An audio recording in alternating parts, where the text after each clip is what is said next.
John Hale, we'll start with you. Jay, in terms of your recruiting coordinator duties at this time of the year, how much is it recruiting the next wave of players versus recruiting your own players to stay in this age of free transfers and everything else that's coming? It's a little bit of both. I mean, right now, the main focus is just trying to get the players better that are here every day. So that's been the biggest thing with them. And then, recruiting never ends. A big part of recruiting, even before the pandemic, was through text messaging, phone call, stuff like that. So that part of it has kind of stayed the same. Jerry Tipton will go to you, and then Larry Vaught. Jay, obviously the season hasn't gone as well as you guys would want. At this stage, what do you call upon to motivate the guys to, keep at it? They have pretty good motivation right now. I mean, they haven't folded, they haven't stopped working or anything like that. So that's been the one positive with, like you're saying, how the season's gone. But I think they still understand, what we have ahead of us. We take it one game at a time, and then we'll just focus on, once we get to the SEC tournament, one game at a time there and see what happens. Why not talk about, we need to get a double bye in the SEC tournament? Why not make that appeal? Well, the main thing is just trying to win every game and get to each game. And a lot of the double bye and stuff like that, you also have to account for what other teams do and how they play and stuff like that. So, when you talk about it, it's kind of a 50-50 thing. So as long as we can take care and control what we can control, it'll take care of ourselves, So that was the biggest thing, is just getting them to focus on Ole Miss. Larry Vaught, go ahead. Yeah, Jay, could you kind of just give a little bit of an update about how Cameron and Lance are progressing? They're progressing good. They get a lot of reps and a lot of stuff in practice. They haven't played as much in the games. We've kind of, with how the game's been going, and us, winning 3 of the last 4, I think, and how we played, the rotation kind of slimmed down to, I want to say we're playing probably 7, 8 people. So they're just on the outside looking in, but they're doing a good job and getting extra work in, extra weight room, and things they need to do. For a guy like Cameron, we really haven't seen much of him at all. What kind of improvements has he made? How's he better now than he was when you first got here and started working with him? Well, I think he's understanding the game a little bit better, and that's been the biggest thing with the team this year and the freshmen we've had, is just getting them to understand the game a little bit better. And, he's in good shape, playing with high motor, high energy, and that's a big thing for Cam of how he'll be successful, is just the energy and the effort he plays with. So understanding how to put that also with thinking through the game and understanding new terminology and stuff like that, he's done a good job. Ken Spencer, I'll come to you, and then to John Clay. Jay, did the Texas A&M game get canceled last week? Did that kind of hurt you guys? Because it seemed like you guys were on a pretty good rhythm, and then next thing you know, boom, there's a week, between games. Did you think that hurt this team a little bit? Yeah, in retrospect, you can say that, and that's part of the year. That's part of the COVID season. We had a little rhythm going, and you want to do everything to keep it going. And, that pause and that break, and you kind of saw it with some of the other teams coming out of break, like a Baylor at a Kansas. You just can't, when you don't have a rhythm and something happens, and it can be one game like the Texas A&M thing, it just throws you off, out of sync, especially for a team like ours who have kind of been up and down all year. When you find something, you have a little momentum, you kind of want to do everything to keep it going. John Clay, go ahead. Jay, kind of going back to your playing days, Cal said after the game that the team reverted in some aspects, some bad habits kind of came back again. When that happens, is that more of a mental thing or a physical thing? It can, it's hard to say, because you can say it could come from us not playing and then there being just this gap of, you don't know what kind of hangover you're going to have from being off for that long. I think that was a big part of it. And then, we were coming off something I think that we hadn't had all year, if I'm correct, a 3-game win streak. And then the second time.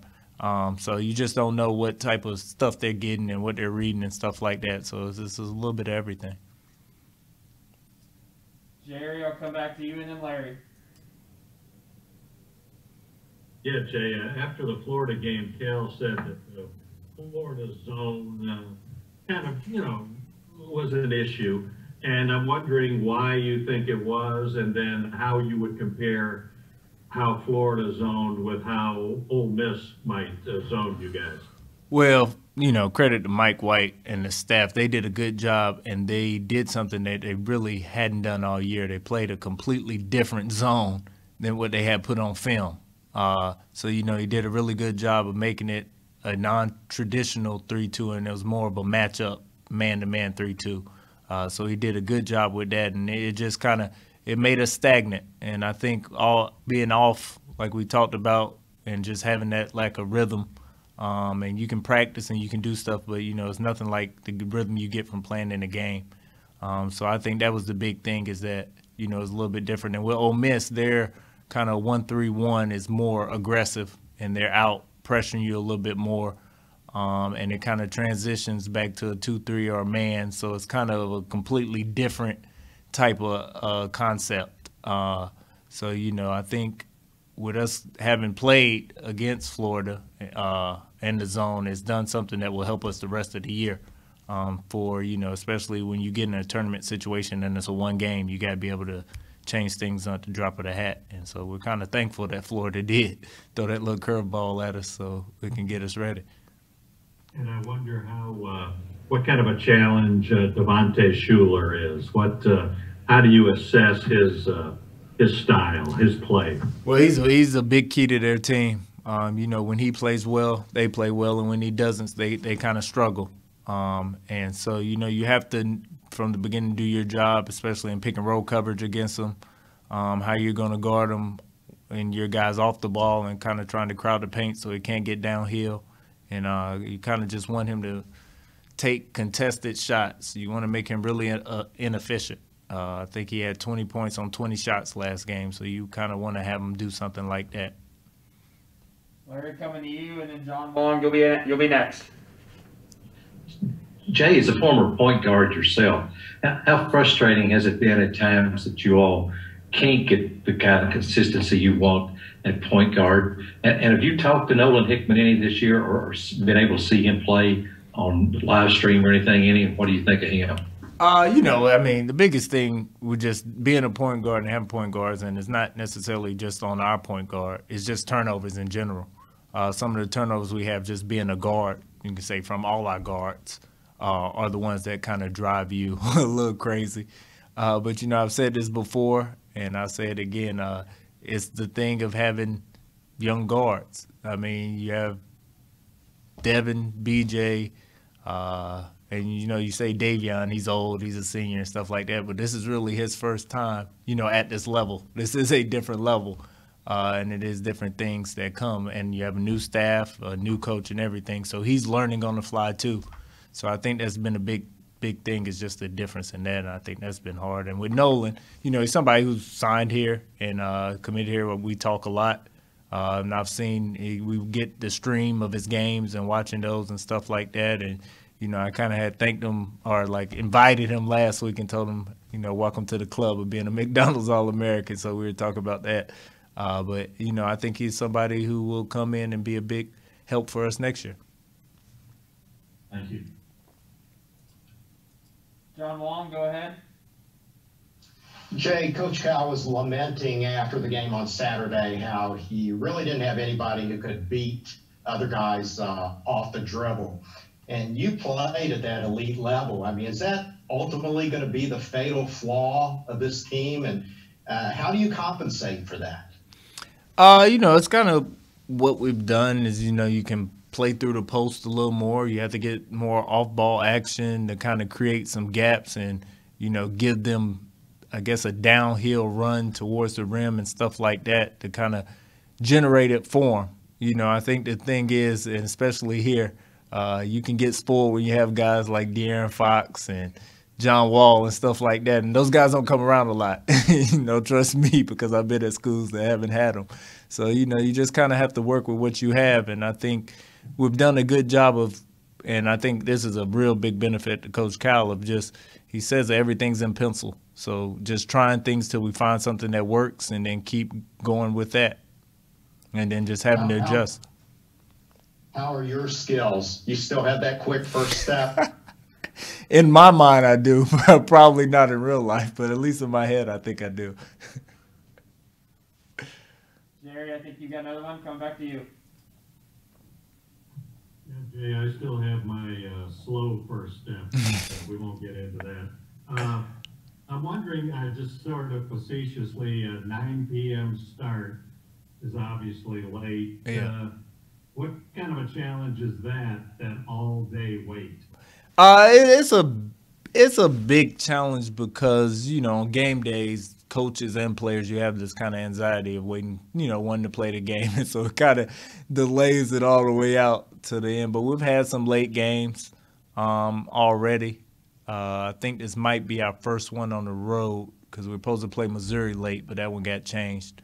So I think it's something that we'll be ready for. And I think with the short turnaround, the Saturday, Tuesday, it gives you a little more time to let your bodies rest too. So I think we'll be okay.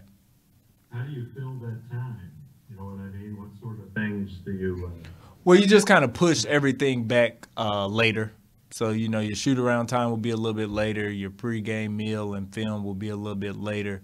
I think on the front end, you just let them sleep in a little bit later and then try to keep them up, after pregame and stuff like that. But you just give them more time on the front end to rest. Thanks. Larry Vaught, back to you. Jay, just wondering, when you look at Isaiah, and sometimes the way he gets in foul trouble, I sit here and say, man, don't make those silly fouls like that. But as a coach, do you talk to a guy about foul trouble, what to do or not do, or do you not mess with him so you don't make him maybe foul more? No, I mean, you have to talk to him because he's one of our most important players, both on the defensive end and then the way he can rebound and get stuff on the offensive end as well. So we have to talk to him about it. And he's a freshman. There's no other way to put it. Some of the fouls and the stuff he does, he just makes freshman mistakes. And, I think it's just the benefit of, we started to play better these last couple of weeks. And it's just the timing of the year of having to finally get them where they understand completely what you're trying to tell them and little stuff like you're saying with fouling and stuff. And then it just being able to carry over. This is stuff that probably would have happened at the beginning of January. With the extra games and the way you play it and stuff like that, but it's just happening now for us.